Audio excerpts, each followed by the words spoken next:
guys, mag-haul tayo ng Mr. DIY Kitchen Haul. Nabili natin. First, we have here table cloth. Ganda niya, oh. Tela siya, guys.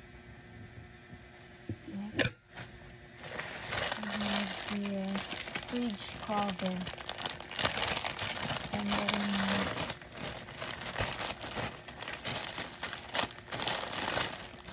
Ganda rin niya, oh. Kasi tela din. Ganda. Next, we have here madami na ang palit. Saka ito.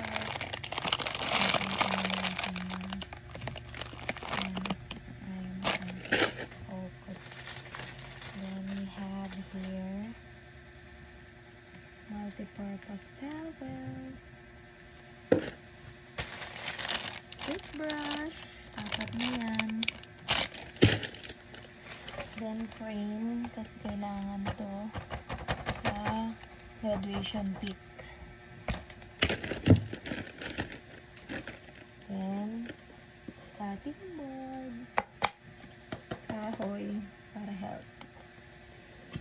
Then ito, kailangan to sa paghuhugas o kaya paglalaba para hindi magsugat-sugat.